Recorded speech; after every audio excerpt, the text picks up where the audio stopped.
Good morning, students. Today we are going to start our new topic. Yesterday we have learnt about how to find conjugative terms of AP arithmetic progression यानी समांतर study के क्रमागत पदों को किस तरीके से ज्ञात करते हैं वो हमने देखा था by using first term and common difference. सार्व अंतर तथा प्रथम पद का प्रयोग करते हुए हमने क्रमागत अगले चार पदों को मान निकाला था। चार से भी ज्यादा पदों के मान निकाल सकते हैं, बट आज हम देखेंगे एन टर्म और जनरल टर्म, जिसे एनवा पद या सामान्य पद भी कहते हैं। अब कल हमने देखा था कि first term was A, first term denoted bye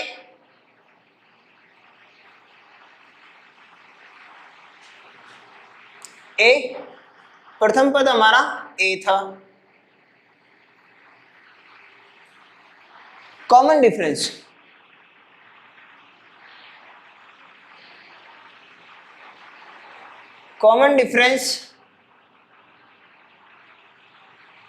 of AP it was denoted by D. सार्व अंतर को हमने डिफरेंस डी से संकेतित किया था, यानी सर्वांतर हमने लिया था डी। अब अगर प्रथम पद हमारा ए है, सर्वांतर डी है, तो एनवा पद किस रूप में लिख सकते हैं? If a is first term, common difference is d, then nth term can be written as an is equal to a plus n minus 1 multiply d. n is number of terms, पदों की संख्या।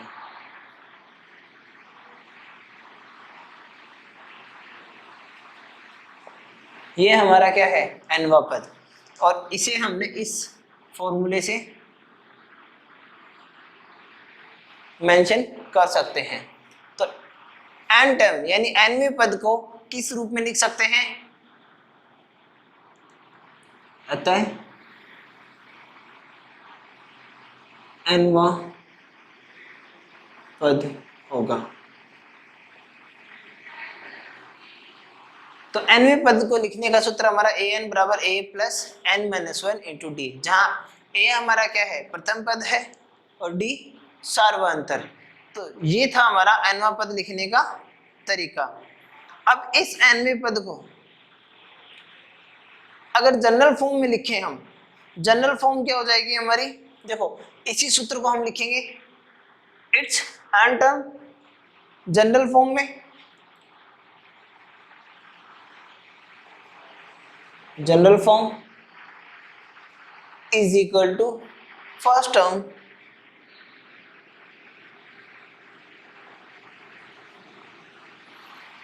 Plus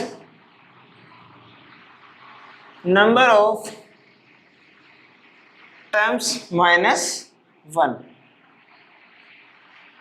multiply by common difference.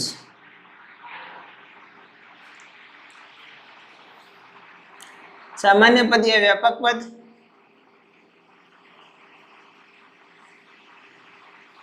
बराबर प्रथम पद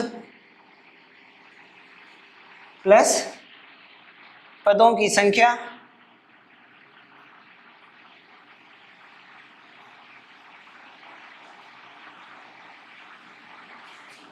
minus 1। यहाँ n की value हमें दी हुई मिलेगी, अदरवाइज n की वैल्यू हमें क्या करना पड़ेगा? अकॉर्डिंग टू क्वेश्चन इनको फाइंड करना होगा। गुणा में आ जाएगा आपका सार्वअंतर।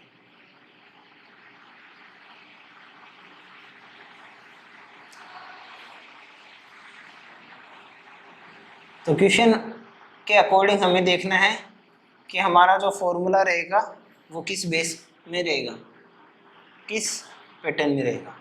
तो भले ही हम A N is equal to A plus N minus one into D लिखें या फिर ये टर्म लिखें, दोनों एक ही बात है। मोस्टली हम किसको यूज करेंगे, ए एन बराबर A plus N minus one into D, it's formula of N term. Now how we will use this N term formula, इस nवें पद के सूत्र को किस तरीके से काम में लेंगे वो हम यहाँ पर देखते हैं। इससे रिलेटेड क्वेश्चंस काम करके देखते हैं। क्वेश्चंस के अकॉर्डिंग हम देखेंगे कि हमें जो मान दिए हुए मिलेंगे इसमें हमें किस तरीके से मान रख करके उनका हल निकालना है।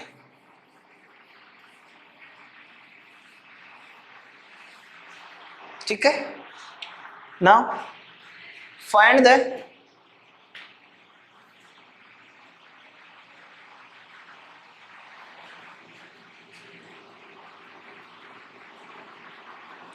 Thirtieth and nth term. Find the 30th and nth term of AP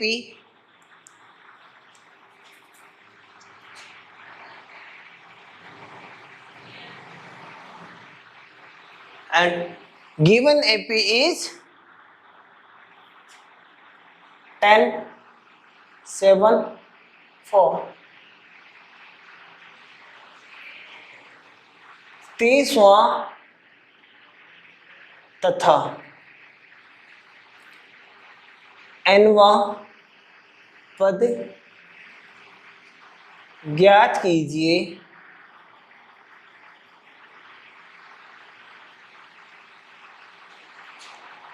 जहां AP 10, 7, 4 है। ठीक है, सॉल्यूशन में हमें क्या चाहिए, फर्स्ट टर्म चाहिए, फर्स्ट टर्म यानी प्रथम पद। वैल्यू ऑफ ए इज 10, ए का मान कितना है 10, पहला पद हमारा 10 है तो यहाँ ए का मान आ जाएगा 10। कॉमन डिफरेंस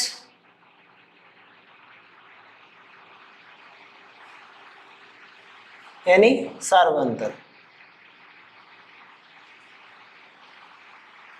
सार्वंतर को हम किससे डिनोट करते हैं, डी से। और डी की वैल्यू कैसे निकालते हैं हम, a2 minus a1 is equal to, a2 की वैल्यू कितनी है 7, a1 की value 10, then 7 minus 10 is equal to -3। 10 में से 7 घटाएंगे -3 बचेगा। इसी प्रकार अगले पदों का देखेंगे, then a3 minus a2, value of a3 हमारी क्या है 4 है, then 4 minus 7 is equal to -3, so d is equal to -3। d का मान कितना आया हमारा -3 आया। अब हमें कौन सा टर्म ज्ञात करना है, 30th टर्म ज्ञात करना है, यानी 30वां पद ज्ञात करना है। तो 30वें पद ज्ञात करने के लिए हमारा मान क्या रहेगा, सो 30th टर्म यानी 30वां पद। फॉर्मूला लिखेंगे सबसे पहले, an is equal to a plus n minus 1 multiply d. Value of an हमें फाइंड करना है, देन a 30, जहां पर n है वहां हम क्या लिखेंगे 30 लिखेंगे, देन n यहाँ बेस में है, आधार में है, तो यहाँ आधार में हम लिखेंगे 30। Value of a is 10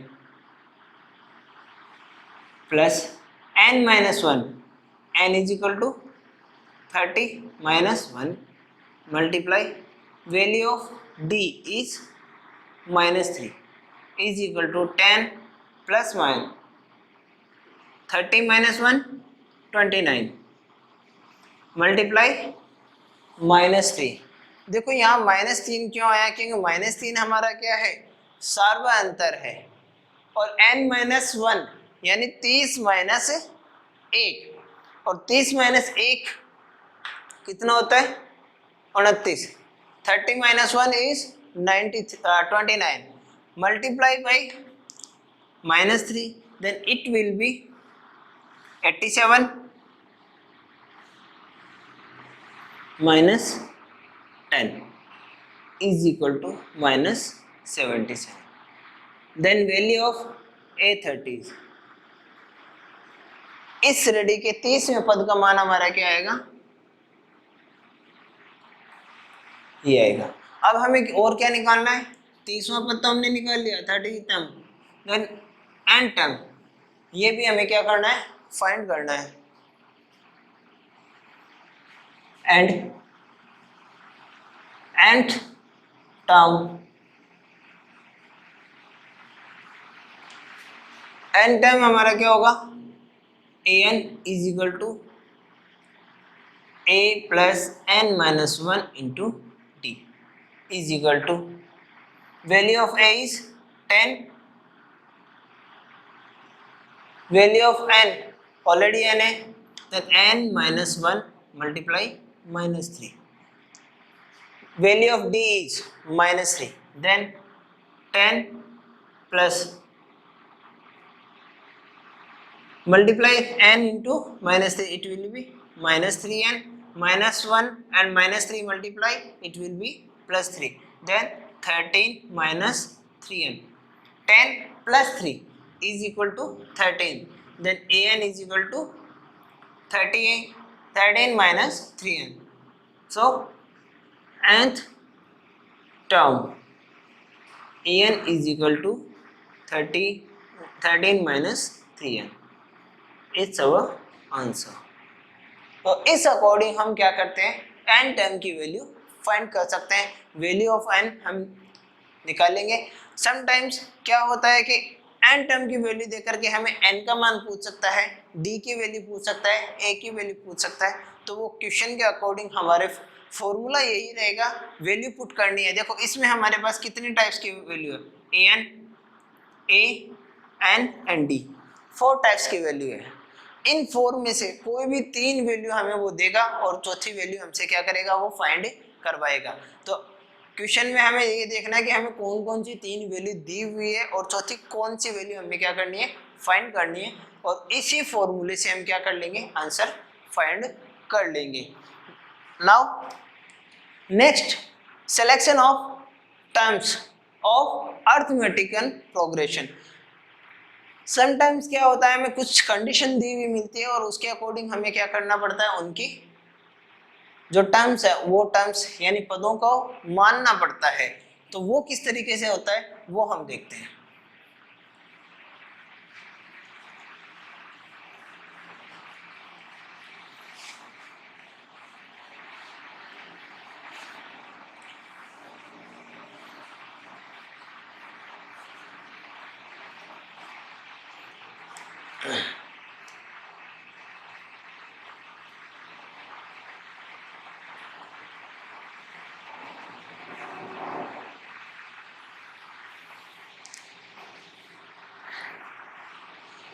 selection of last term, ये देखने से पहले एक चीज हम देखते हैं, कई बार क्या होता है कि टर्म जो अरिथमेटिकल प्रोग्रेशन है हमारी यानी समांतर श्रेणी है, उसमें हमें लास्ट टर्म दी हुई होती है।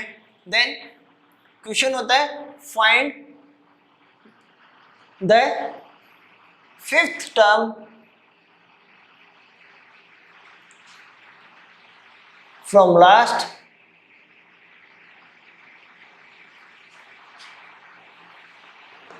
अंतिम से हमें क्या करना पड़ता है, अंत से 5वां पद ज्ञात करो। इस तरीके के भी कई बार हमें सवाल दिए हुए मिलेंगे। उन सवालों को हम कैसे सॉल्व करेंगे पहले वो देखते हैं। उसमें हमें क्या करना है, फॉर्मूला थोड़ा सा चेंज होगा। इसमें फॉर्मूला ये आ जाएगा nth टर्म फ्रॉम लास्ट, यानी अभी तक हमने देखा था n टर्म फ्रॉम a, शुरुआत से पहला nवां पद देखा था। यहाँ आएगा हमारा n टर्म फ्रॉम लास्ट, यानी अंतिम से हमारा क्या आ जाएगा, nवां पद आ जाएगा। We take last term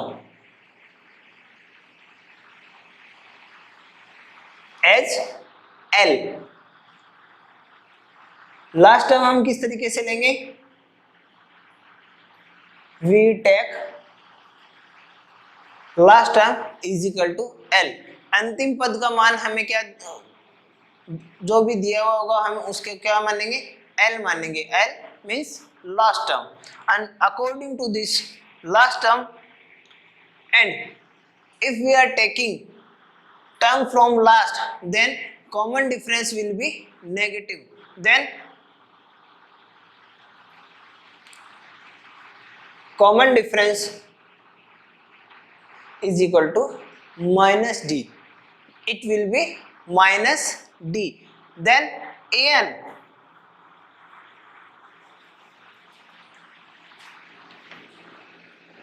nth, then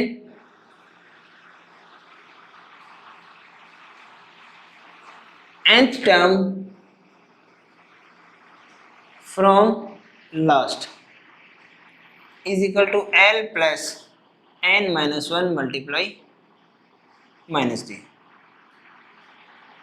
L plus की जगह क्या आ जाएगा ये हमारा minus n minus 1 into D.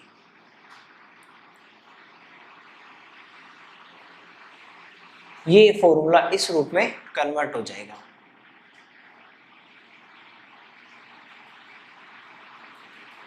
अंतिम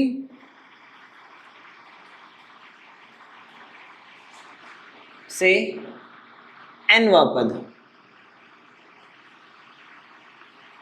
के लिए अंतिम पद क्या लेंगे हम, L लेंगे। सर्वांतर ऋणात्मक आएगा माइनस डी, अतः nवां पद एक की जगह क्या आ जाएगा, देखो जब भी एपी ऐसे स्टार्ट होती है 10 माइनस 7 माइनस 2, तो पहला पद लेते हैं। अगर अंत में जा रहा है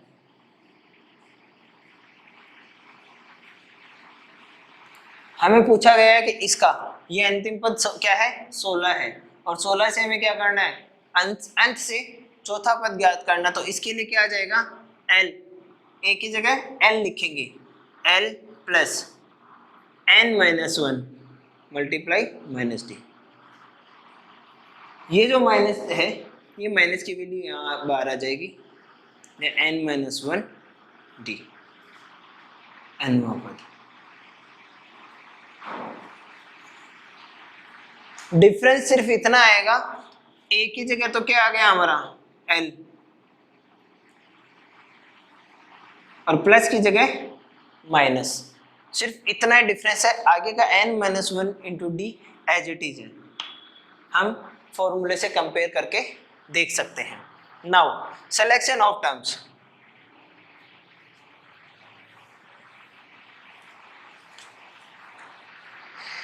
सिलेक्शन ऑफ टर्म्स के लिए देखो फॉर्मूला सिंपल रहता है, अकॉर्डिंग टू बुक, किताब के अकॉर्डिंग, किताब में जो हमें फॉर्मूले दिए हुए हैं उसमें हमें मोस्टली क्या दिया हुआ है कि पॉजिटिव और नेगेटिव मिनिमम हमारे कितने टर्म्स रहेंगे, 3 टर्म्स रहेंगे, और मोर देन 3 टर्म्स पॉसिबल है। इफ सिलेक्शन ऑफ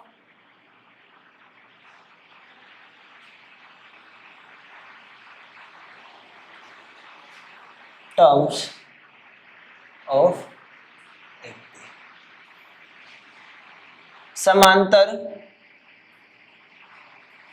श्रेणी में पदों का चयन, ये पदों का चयन हम किस प्रकार करते हैं। देखो पदों में हमने मिनिमम कितने चाहिए, कम से कम हमारे पास कितने पद होने चाहिए, 3, at least we have 3 terms. Then number of terms, कितने पदों का हम चयन करेंगे। ओके, इसके अलावा टर्म्स कौन कौन सी होगी,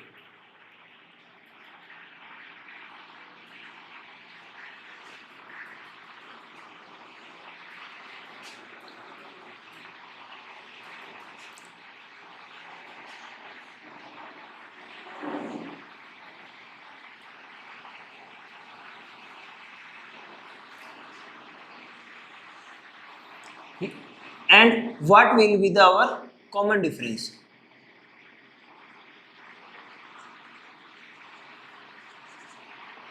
वैल्यू ऑफ डी, यानी सार्वंतर क्या रहेगा? पदों की संख्या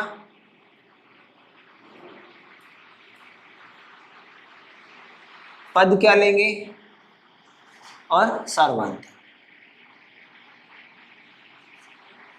कम से कम हमारे पास कितने रहेंगे? 3 टर्म्स लेते हैं। इन दैट कंडीशन हमें क्या करना पड़ेगा? देखो, जब भी विषम संख्या आएगी, पदों की संख्या अगर विषम है, if number of terms are odd, then middle term will be a and common difference will be d। जब भी विषम संख्या में पदों की संख्या लेंगे तो हम क्या करेंगे? बीच का पद मानेंगे, वो मान लेंगे a, और सार्वंतर कितना लेंगे? d। तो उस सार्वंतर को क्या करेंगे? एक बार प्लस कर देंगे और एक बार माइनस कर देंगे। ए हमने लिया, एक बार माइनस किया, एक बार प्लस किया, किसको? सार्वंतर को, डी को। तो अगर हमारे पास नंबर ऑफ टर्म्स 3 है तो पद कौन कौन से लेंगे? ए माइनस डी, ए और ए प्लस डी लेंगे। सिमिलरली अगर हमारे पास टर्म्स कितने हैं? 5 टर्म्स है, तो मिडिल टर्म तो हमारा क्या रहेगा? 5, क्योंकि देखो 5 के 5 हो, 3 हो, 7 हो, 9 हो, जब भी हमारे पास ओड नंबर रहेंगे, नंबर ऑफ टर्म्स विषम संख्या रहेगी पदों की, तो उसमें कोई ना कोई एक बीच का पद जरूर आएगा, तो वो पद हम क्या लेंगे? ए ले लेंगे। और जितने भी टर्म्स हमारे रहेंगे, जैसे 5 है तो एक बार हमने क्या किया? प्लस किया, एक बार माइनस, यानी ये तो 3 हुए। अब 2 और चाहिए तो हम क्या करेंगे? इसमें प्लस डी और ऐड करेंगे, तो ये क्या हो जाएगा? ए प्लस 2d, और ये क्या हो जाएगा? A plus A minus 2d। Then number of 5 terms ये हमारे पास आ चुका है, और डिफरेंस कितना रहेगा? डी रहेगा। अब अगर नंबर ऑफ टर्म्स हम लेते हैं इवन, यानी सम संख्या में, और सम संख्या में लेंगे तो 3 कम से कम होता है, तो छोटी से छोटी सम संख्या क्या आएगी? 4 आएगी, क्योंकि 2 तो हम ले नहीं रहे। अब 4 आएगी, तो इसमें क्या होगा? जो सार्वंतर रहेगा हमारा, जो भी सार्वंतर होगा, उस सार्वंतर का मान कितना आएगा? 2d। 2d इसमें सार्वंतर का मान रहेगा, और जो बीच के जो पद है वो पद हमेशा क्या रहेंगे? ये वाले, a माइनस डी और a प्लस डी। 2 पद आ गए, पद कितने चाहिए? 4। तो इसमें क्या करेंगे? एक बार सार्वंतर जोड़ेंगे और इसमें से सार्वंतर घटाएंगे। a प्लस डी में अगर d जोड़ा हमने तो ये क्या हो जाएगा? a प्लस 3d, घटाने पर a माइनस 3d। तो इस तरीके से हम क्या कर सकते हैं? पदों का निर्धारण कर सकते हैं। अब बात आती है कंफ्यूजन की। कई बार क्या होता है? कंफ्यूज हो जाते हैं हम कि अब किस में सम लेना है, किस में विषम लेना है, किस में प्लस डी करना है, किस में माइनस 2d करना है। तो इससे भी एक बेटर तरीका है हमारे पास है। हम क्या करेंगे? फर्स्ट टर्म को a मान लेंगे, कॉमन डिफरेंस d लेंगे, और जितने भी टर्म्स होंगे +1 करते जाएंगे। देखते हैं उसको। ठीक है, नोट करने के लिए आप इस टेबल का स्क्रीनशॉट ले सकते हैं। वैसे ये टेबल आपके बुक में भी दी हुई है, बुक में से उतारना चाहें, लर्न करना चाहें, वहां से लर्न करना कर सकते हैं। यहाँ से अगर आपको स्क्रीनशॉट लेना है तो आप इसका स्क्रीनशॉट ले सकते हैं।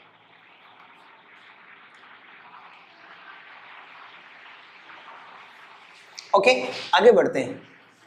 अब ये जो हमारे सिलेक्शन ऑफ टर्म्स है वो किस अकॉर्डिंग वर्क करते हैं वो हम देखते हैं यहाँ पे, कि नंबर ऑफ सिलेक्शन हमारा क्या रहेगा।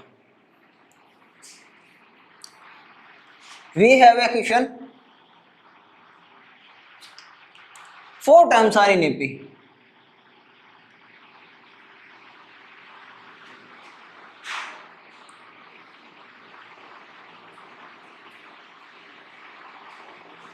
Four terms in our AP. कितने हैं? 4 पद है, ये हमें पहले ही दे दिया। अब ये कह रहा है the sum of the number is 50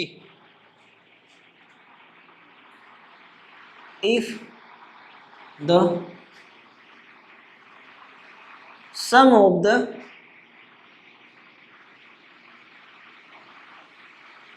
numbers is 50 and पहली कंडीशन हमें क्या दे दी, the sum of the numbers is 50, यानी ये जो चार पद है उन चारों पदों का योग कितना दिया हमें, 50 दिया है। And the largest number is 4 times and the largest number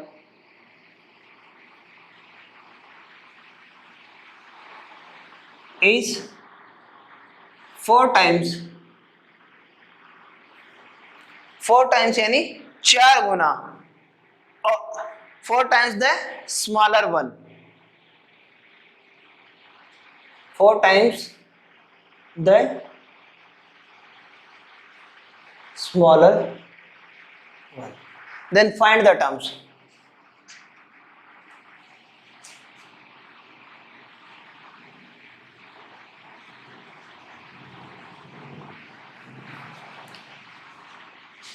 एक समांतर श्रेणी में 4 पद हैं, ठीक है। यदि पदों का योग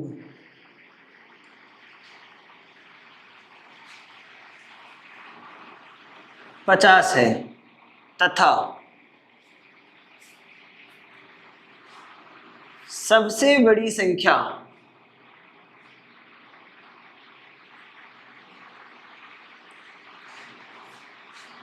सबसे छोटी संख्या की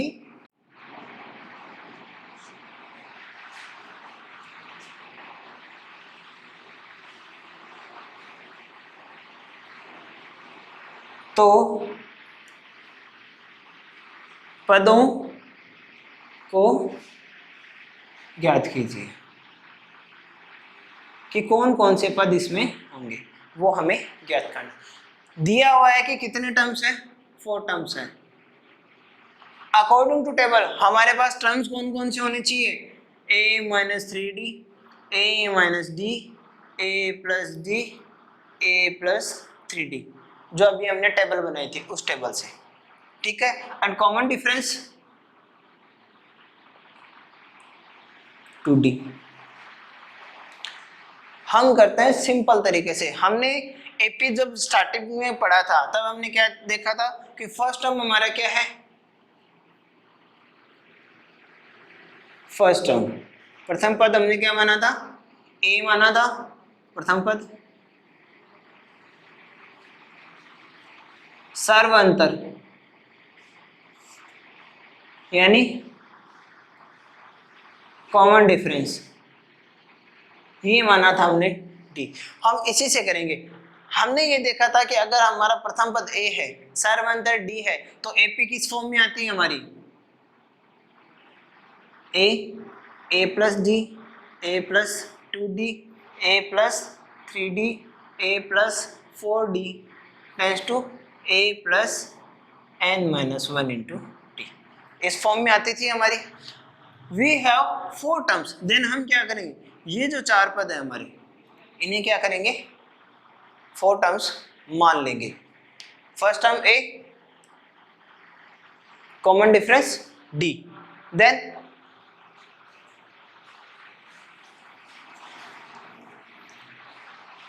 देन अतः 4 टर्म्स और अतः 4 पद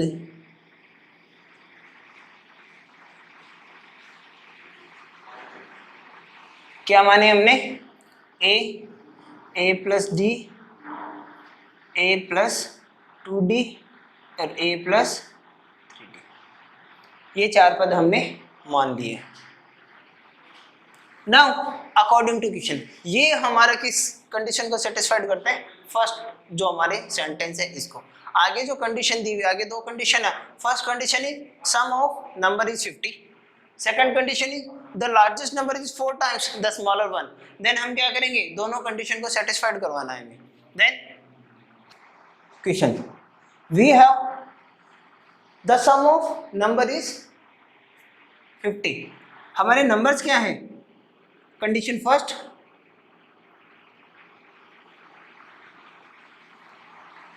sum of number is 50, our number is a plus d, a plus 2d, a plus 3d is equal to 50। पहला पद हमने a माना, दूसरा a plus d माना था, तीसरा a plus 2d और चौथा a plus 3d था। इन चारों का सम कितना है हमारा 50। देन a को कैलकुलेट करेंगे एंड d को कैलकुलेट करेंगे, then it will be 4a plus 6d is equal to 50। ये हमारा इक्वेशन फर्स्ट है। Now second condition, the largest number is 4 times of the smaller one, condition second,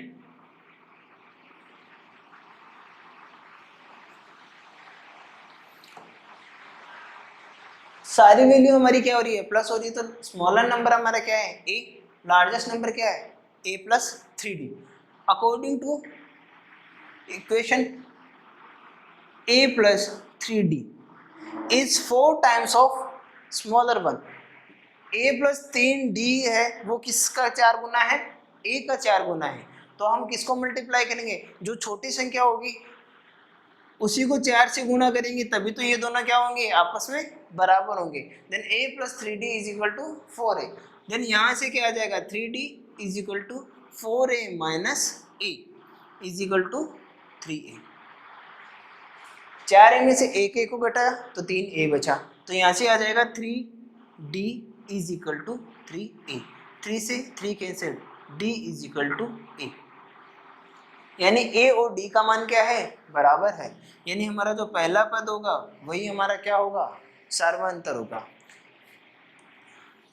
now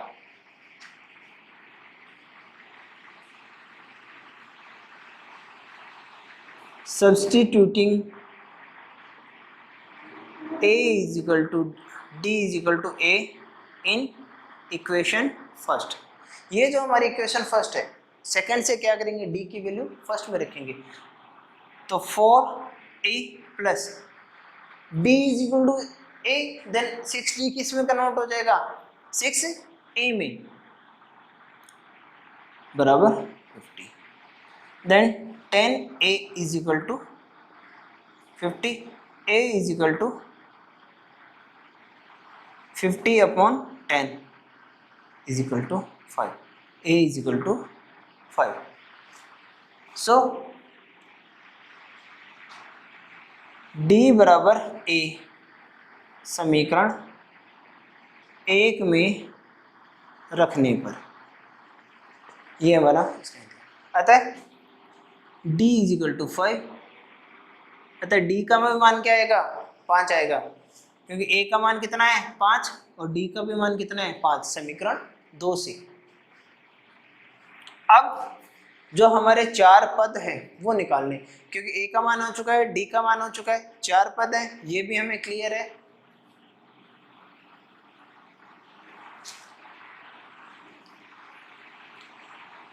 so 4 terms are, अतः 4 पद होंगे, a is equal to 5, 4 पद जो हमने माने थे, 4 पद हमने क्या माने थे, a प्लस 2d और a प्लस 3d, ये 4 पद हमने माने थे, a और d का मान रखेंगे, a is equal to 5, a plus d 5 plus 5 is equal to 10, 5 plus 2 into 5 is equal to 15, 2 into 5 10, 10 plus 5 कितना हुआ 15, 5 प्लस 3 इंटू 5, 3d है तो 3 इंटू 5 ये हो जाएगा 20, इट्स अवर आंसर। तो हमारे पद क्या रहेंगे 4, 10, 15 और 20। अब इनका सम करके देखते हैं, 10 और 20 30, 30 और 15 45, 45 और 5 50, इनका सम क्या आ रहा है 50 आ रहा है। पहला पद सबसे छोटा पद क्या है 5, बड़ा पद क्या है 20, बड़ा पद छोटे पद का क्या है 4 गुना है। तो इस तरीके से हम क्या कर सकते हैं, हम सवाल सॉल्व कर सकते हैं। So it's our second part which is completed. If you have any doubt regarding these questions, these methods, then you can contact us. Have a nice day. Please share these videos with your friends circle.